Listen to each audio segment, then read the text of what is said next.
사랑하는 성도 여러분, 오늘도 주님의 은총 가운데 특별한 하루 되시기를 축복합니다. 오늘의 말씀, 구원의 감격이 있습니까? 라는 제목으로 함께 은혜 받으시기 바랍니다. 본문 말씀은 에스더 9장 20절에서 22절까지 말씀입니다.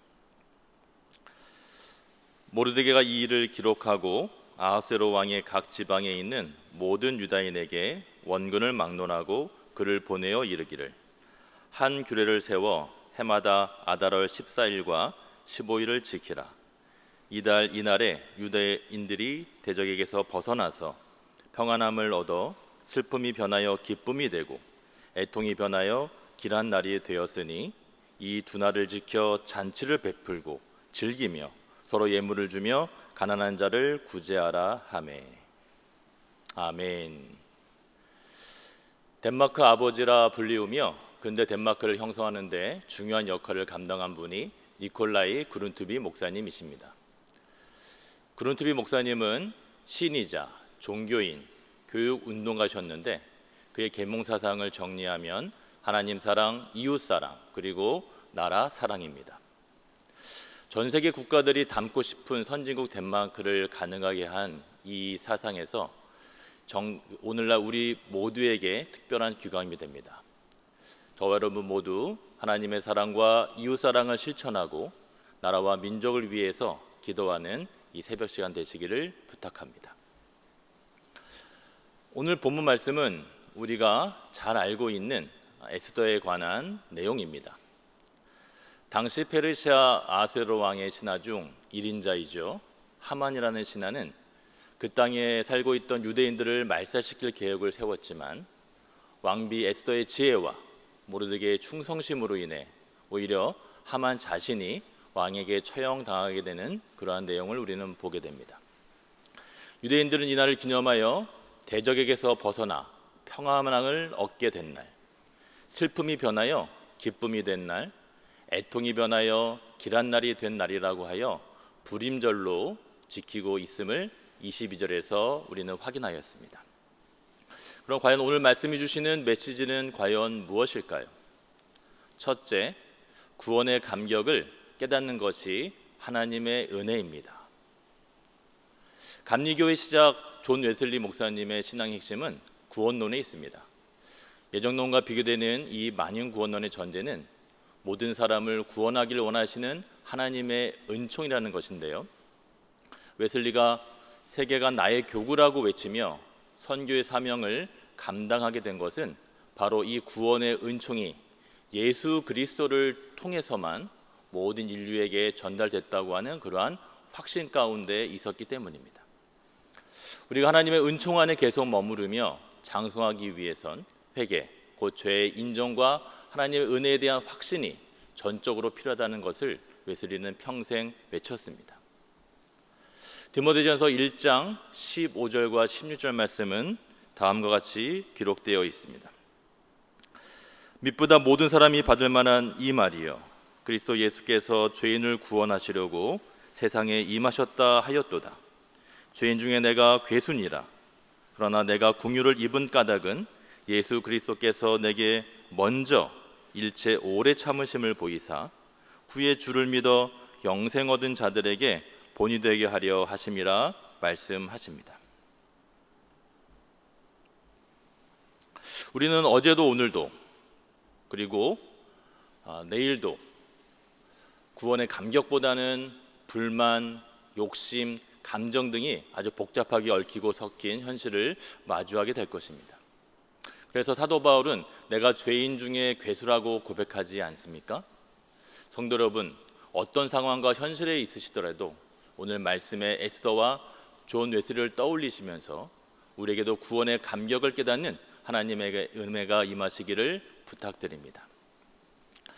두 번째 메시지는 구원의 감격은 기억되어야 한다는 것입니다. 오늘 본문 21절에 한 규례를 세워 해마다 아달월 14일과 15일을 지키라, 이렇게 기록되어 있습니다. 모르드게가 기록하고 아하스웨로 왕이 각 지방에 공표한 내용이지만 이는 구원을 이루신 그 하나님의 명령이었음을 우리는 반드시 기억해야만 합니다. 사실 인간은 망각의 존재입니다. 좋은 일, 기쁜 일, 슬픈 일, 그리고 화나는 일까지도 시간이 지나다 보면 잊혀지기 마련입니다. 기존에 있었던 모든 일들을 마치 컴퓨터처럼 다 저장하고 분석하여 매일매일 반복한다면 과연 사람들이 제대로 살아갈 수 있을까요? 생각만 해도 아찔한 일이 아닐 수 없습니다. 그래서 지난 일들, 즉 내 감정과 안 좋은 기억들은 적절히 잊고 살아가게 하신 것도 다 하나님의 뜻이 아닐까라는 생각이 들기도 합니다. 그러나 우리가 반드시 절대로 잊어서는 안 되는 그 기억이 있습니다. 바로 그 아들 독생자 예수 그리스도를 이 땅에 보내시어 십자가에 달려 죽기까지 죄인된 우리를 구원케 하신 그 아버지 하나님의 사랑, 그 구원의 감격은 우리에게 반드시 기억되어야 합니다. 할렐루야. 사도 바울은 디모데후서 2장 10절에서 다음과 같이 기록하고 있습니다. 그러므로 내가 택함 받은 자들 위하여 모든 것을 참음은 그들도 그리스도 예수 안에 있는 구원을 영원한 영광과 함께 받게 함이라. 다윗은 시편 51편 11절과 12절에서 나를 주 앞에서 쫓아내지 마시며 주의 성령을 내게서 거두지 마소서. 주의 구원의 즐거움을 내게 회복시켜 주시고 자원하는 심령을 주사 나를 붙드소서라고 고백하고 있습니다. 세계에서 가장 똑똑한 학생들이 미주 지역의 명문대, 즉 아이비리그 대학에 어렵게 입학하지만 그 졸업하는 그 확률은 높지 않다는 것은 이미 잘 알려진 사실입니다. 최근 조사해 보니까 충격적인 것은요, 어렵게 공부해서 미국 명문대에 입학한 한국 학생 가운데 약 44%만 졸업한다고 하는 그러한 통계를 보게 되었습니다. 이는 유대인들의 중퇴율 12.5%, 인도 21.5%, 중국인 25%보다 훨씬 높다는 것을 알 수가 있는데요. 그 이유가 과연 무엇일까요? 교육 이야기가 나오게 되면 우리는 이스라엘을 생각해 보아야 합니다. 그 이스라엘 교육의 핵심은 이스라엘아 들으라 선포된 하나님의 말씀을 듣고 기억하는 바로 쉐마입니다. 이스라엘은 아브라함, 이삭, 야곱의 족장 시대로부터 출애굽 이후 가나안 정복 시대를 거쳐 나라를 세웠지만 곧 갈라지고 망하고 포로 시대 이후를 거쳐 재건 이스라엘에 이르고 오늘날 현대 이스라엘에 이르기까지 온 세계에 흩어져 살고 있는 디아스포라 유대인 한 명 한 명에 이르기까지 철저하게 지키고 있는 것이 바로 말씀을 기억하라는 하나님의 명령, 쉐마라는 것을 우리는 반드시 기억해야 합니다. 한국인과 유대인, 유대인과 한국인, 미국 유학생들의 중도 포기 수치가 그 차이가 이 하나님의 말씀을 듣고 가르치고 기억하는 것과 무관치 않다라고 저는 생각합니다. 오늘날 이스라엘 수도 텔아비브를 뿐만 아니라 전 세계 곳곳의 유대인들은 3월 초가 되면 부림주를 기억하며 에스더를 읽는 일을 그치지 않고 있다는 것은 우리가 반드시 기억하고 또 우리가 실천해야 되겠습니다. 사랑하는 성도 여러분, 9월의 마지막 한 주가 시작되었습니다.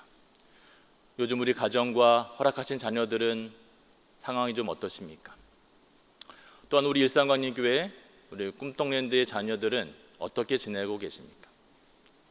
코로나의 위세가 강렬하여 점점 더 염려와 근심이 깊어질수록 또한 말씀을 듣지 못하게 하고 기억하지 못하게 하는 여러 신앙교육의 발목을 잡는 이 시대의 현실을 가장 좋아할 존재는 바로 공중권세를 잡은 자, 사단 마귀라는 사실을 우리는 명심해야만 합니다.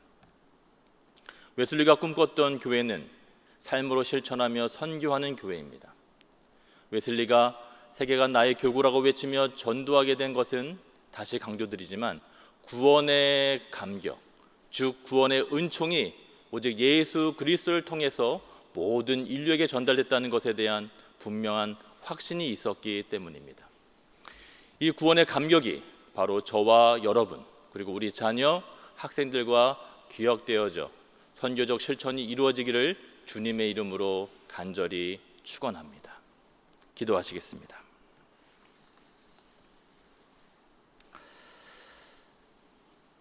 사랑의 하나님, 오늘 하루도 구원의 감격을 깨닫고 기억하는 모든 성도 되게 하여 주시옵소서. 하나님의 은혜를 통해 새로워지는 가정, 일터, 교회, 그리고 이 나라와 민족 되게 하여 주시옵소서. 모든 말씀을 예수님 이름으로 기도하옵나이다.